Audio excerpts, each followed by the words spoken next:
I think the key thing is having a strategy that entails certain KPIs for us. And looking at it, we have looked into the four key different areas, and looking at that as a follow-up is making sure that we do have specific ways of making seismic changes to what we have been doing in the past. We've done quite a number of projects in the past, and I believe that the next stage forward is to make that change even better. So talk us through the four key priorities. What are those prime objectives that you have? Sure. The first thing is always to look based on the key thing, which is the farmers, right? How do we help the farmers to lift them out from the poverty line?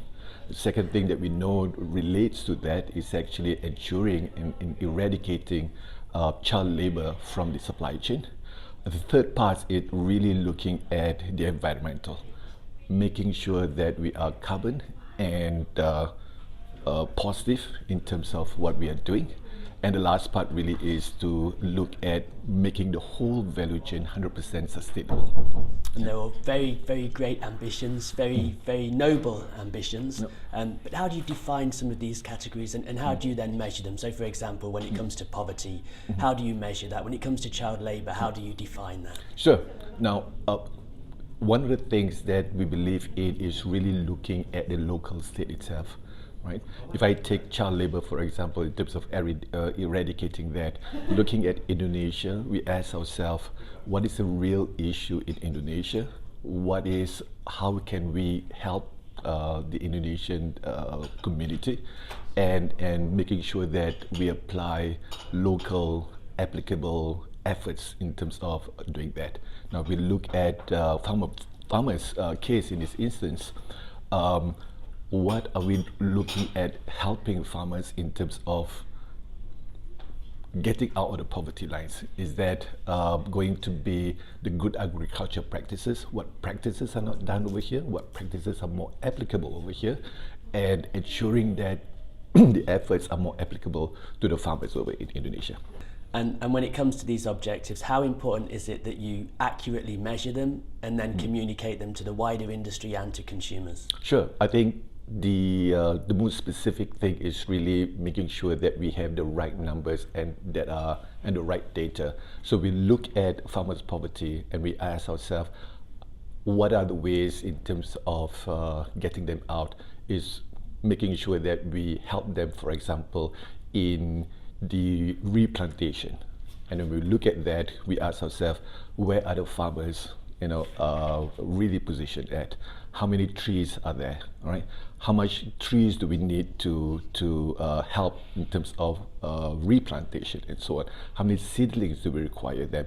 All these are actually kept and measured, so that these are then reported to make sure that the certain targets that we have told ourselves, for example, lifting 500,000 farmers, how many are we really doing that in Indonesia, right? And having a good data systems is extremely important for us.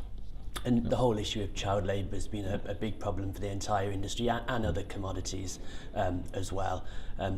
It's kind of easy to say we're going to eradicate child labour, but there's so much that needs to be done behind the scenes to be able to get to that point. Yes. That perhaps a company like you can't do on its own.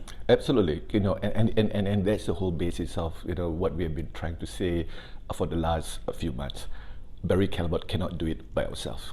If we take child labour as an issue, the whole child labour issue is not a cocoa problem. It is an Indonesian problem, for example. You go back to the Indonesian economy, you go down to the agriculture sector, then you go down to the Cocoa Foundation. What can we do, all right? And laws that are helping Indonesian economy and market itself will be applicable to help us achieve some of these things. So not only we can help in terms of doing that, but the support of the government in terms of ensuring policies and regulations will certainly help us also. And you also have the objective that not only your products will be fully sustainable by 2025, but that also means all of the other ingredients as well that are going into products that you're involved in will also be sustainable. Obviously, again, a lot of all of that is out of your control. Yes. Is that a realistic objective? Well, you know what? To tell you the truth, it sounds mind-boggling, right? 100% sustainable cocoa, is that going to be possible? I think it takes a lot of efforts. It takes a lot of work together with our industry partners, working with them to make sure that we may not achieve what we want to do before 2025, but is that a failure in our part? Certainly not. The efforts that we're doing in terms of that is going to be important. So what we've been trying to do to tell people is that, here you go, by 2025 we want to do this, and we need to work towards that. If we achieve 85% of that, it will be even better. All right, it's even, you know, it's even way beyond what we could imagine actually.